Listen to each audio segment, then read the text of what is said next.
அன்பார்ந்த பெரியவரிய வணக்கம். வேதம் தங்கிய வேலந்தாங்களில் நம்முடைய தாமஸ் கவாண்டஃபி அவர்கள் முதல் பங்கு தந்தையாக வந்து பல ஆன்ம காரியங்களையும் கல்வியும் இங்கே முற்போக்காக சிந்தித்து செயல்படுத்தியிருக்கின்றார். மாடு மேய்ப்பவர்களை மானிட்டராக்குகிறேன் என்று பள்ளியில் சேர்த்து அந்த கல்வியை கொடுத்திருக்கின்றார். அதன் வழியில் முதல் ஆசிரியராக திரு பொன்னி ஆசிரியர் கூட இந்த ஊரிலிருந்து அவரிடம் பயணித்திருக்கிறார். ஆகவே அந்த பாரம்பரியமான அந்த விசுவாசத்தை பெற்றுக்கொண்ட இந்த வேலந்தாங்கல் வரலாற்று சிறப்புமிக்க நிகழ்வுகள் இந்த பதிவில் வேலந்தாங்கலில் பதிவாயிருக்கிறது. அது பற்றி உங்களுக்கு கருத்து சொல்லுங்கள். நான் வேலந்தாங்கல்ல பிறந்தது இதுவரை எனக்கு 72 வயசு ஆகுது. நான் டப்பி சாமியார் கூட நிறைய பேர் பழகினவங்க கூட நான் பழகியிருக்கேன்.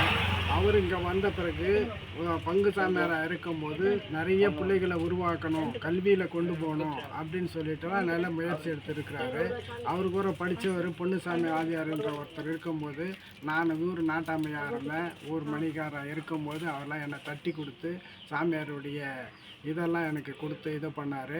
அன்னையிலேருந்து நானும் நிறைய நாண காரியத்தில் ஈடுபட்டு நிறைய பேர் திருப்பங்களும் வழி நடத்தணும் கொல்லணும்னு எல்லாருக்கும் வேறு அறிவுரையும் சொல்லியிருக்கிறேன்.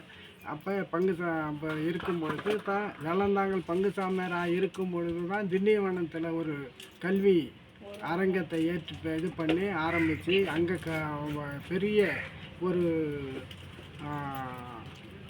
பெரிய ஒரு கல்வி நிறுவனமாக அங்கே ஏற்பட்டு இன்றைக்கும் அது பெரிய இதுவாக அலங்கேறி கொண்டு வருகிறது.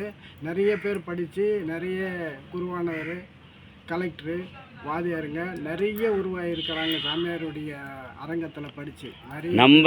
நம்ம அவர் அங்கே திண்டிவனத்தில் இருந்தாலும் நம்ம பங்கில் வந்து அவர் 2 ஆண்டுகள் இருக்கின்ற பொழுது பள்ளிக்கூடம் அவர் அங்கே ஆரம்பிக்கும் போதெல்லாம் டப்பி சாமியார் வேலந்தாங்கல் பங்கு சாமியாராக தான் இருந்திருக்கிறார். இதெல்லாம் எனக்கு முதியவர்கள் சொன்னதான் இருந்திருக்கிறார். அப்படி இருந்தும் அங்கே கொண்டு போய் அந்த பள்ளி அரங்கத்தை உருவாக்கி இன்றைக்கும் அந்த அரங்கம் பிரபலமாக நாடு எங்கும் நல்லா பேசி அதில் கொண்டு போய் படித்தா பிள்ளைங்களுக்கு வேலை கிடைக்கும், நல்ல அறிவு கிடைக்கும், நல்ல தொழில் பயிற்சியெலாம் கிடைக்கும். இப்படிலாம் நிறைய கேள்விப்பட்டிருக்கிறேன் நான்.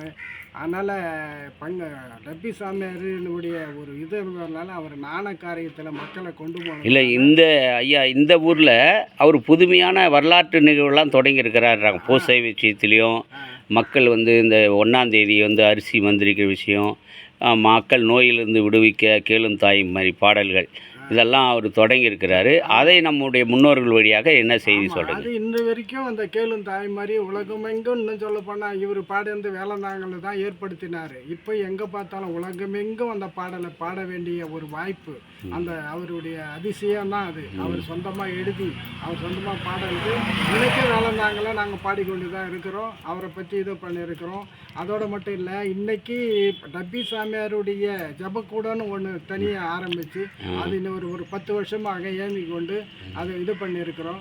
அவருடைய பழைய பள்ளிக்கூடம் கட்டணத்தை வீணாக்காமல் அதை புதுப்பித்து அதை இது பண்ணி மாற்றி இது பண்ணி அதுதான் ஜபக்கூடமாக இது பண்ணி அவருடைய ஃபோட்டோவும் வைத்து அந்த ஜபக்கூடத்தில் வைத்து இது பண்ணி இருக்கிறோம். அங்கே தான் இப்போலாம் அந்த எங்கள் பள்ளி இது கோயில் அதை விசேஷ திருப்பலி அங்கே நடைபெறுகிறது. எங்கள் கோயிலை பராமரிக்கிறதுக்கு இருக்கிறோம். அதை இது ஆல்ட்ரேஷன் பண்ணுறதுக்கெலாம் குத்தி இது பண்ணும்போதெல்லாம் அந்த டப்பி சாமியாருடைய ஜபக்கூடத்தில் தான் பூசை, எல்லாமே பூசை இது வருஷப்பரப்பு ஈஸ்டரு எல்லாமே அனைத்து விழாக்களும் அங்கு நடைபெற்றது.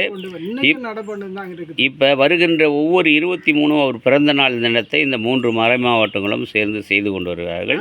இந்த 23 வேலந்தாங்கலில் அவருக்கு தனியாக ஒரு பூசை வச்சு மக்கள்லாம் கூடி இது பண்ணி ஒரு விசேஷமாக நடத்தி கொண்டு தான் இருக்கிறோம்.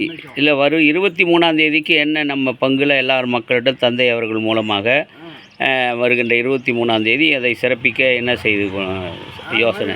வருகின்ற 23ஆம் தேதி ஐயா பெருசா ஆசிரியர் வழியாக இங்கே பக்கத்துடைய டைசஸ்லேருந்துலாம் சாமியாரங்க வராங்க, கொள்கிறாங்க, இது பண்ணின்னு வந்து சொன்னார். அதுவும் பங்கு சாமியார்கிட்ட சொல்லியிருக்கிறோம். அன்னைக்குன்ற மட்டுக்கு அதுக்கு விசேஷமாக ஒரு இது பண்ணி இது பூசை வச்சு அவருக்காக எதனா ஒரு நல்லதை மக்களுக்கு செய்யணும் இப்படின்லாம் ஒரு ஏற்பாடு பண்ணியிருக்கிறோம். அப்போ அவருடைய பாரம்பரியமாக நம்மளுடைய பங்கு முதல் குருவாக இருந்தனால ஆ அவருக்கு நன்றி கூறதமாக நம்ம ஒன்றாக கூட அதை சிறப்பு செய்யலாம். அது 23ஆம் தேதி அதுமாரி பெலிக்ஸ் ஆதியார்களுடைய இதில் அறிவுரையில் அதுமாரி ஏற்பாடு செய்திருக்கிறோம். அவருடைய ஃபோட்டோவும் அறவுட்லையும் இன்னும் இருக்குது. ஜபக்கூடத்தில் வைத்து இது பண்ணி அவரை வழிபட்டு கொண்டு வருகிறோம். அவருக்கு தகுந்த மரியாதை செலுத்தி கொண்டு இருக்கிறவங்க மக்கள் எல்லாரும் போகும்போது அவரையும் வணங்கி தான் போவாங்க. அதனால் நாங்கள் வேலந்தாங்கல் இருக்கிற வரைக்கும் நிறைய பேருக்கு நிறைய செய்து கல்வியை முதல்ல கொண்டு வந்து கல்வியை திறக்க வைத்ததே கவான் டப்பி சாமியார் தான்.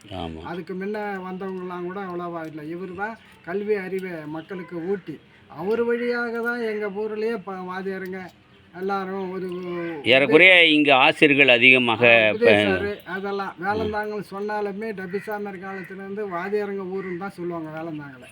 இதனால் இப்படி தான் எங்களுக்கு பாரம்பரியமாக நடந்து கொண்டு வருது. இன்றைக்கும் அதேமாரி திண்டிவனத்தில் அந்த பள்ளிக்கூடத்தில் சேர்ந்தா அதனால் மக்கள் இங்கே அருட்தந்தர்கள் நிறைய உருவாயிருக்கிறார்களா? படித்து அந்த இதில் போயிட்டு திண்டிவனத்து பள்ளிக்கூடத்தில் படித்தவங்க நிறைய பேர் சாமியாருங்கள் ஆகியிருக்கிறாங்க. அவங்களும் எங்கள் ஊரில் சாமியாருங்களுக்கு நாங்கள் அவர்களுக்கு முதல் பூசை வைக்கும்போது நல்ல மரியாதை கொடுத்து ஒரு நல்ல 4 ஊர் ஜனங்களும் அதிகமான ஜனங்களை கூடி அந்த சாமியாருக்கு மரியாதை செலுத்தி இது பண்ணி இதுக்கெல்லாம் காரணம் டப்பி சாமியாருடைய ஊக்கம்தான். அவருடைய ஊக்கத்தினால தான் இது பண்ணி புண்ணியவாசிரியார்ன்றவர் சம்பத் சாமியாருக்கு அப்பா.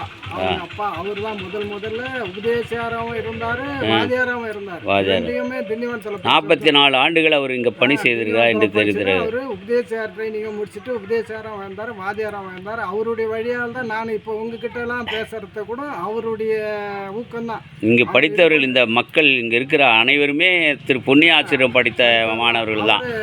இப்போ சம்பத் சாமியாருடைய அப்பாவை பெரும்பாலும் ஒரு சாமி கடவுள்ன்ற அளவுக்கு எல்லாரும் மரியாதை கொடுப்பாங்க. ஏன்னா அந்த அளவுக்கு கல்வி அறிவை திறந்து வச்சவர் அவர் எல்லாம்.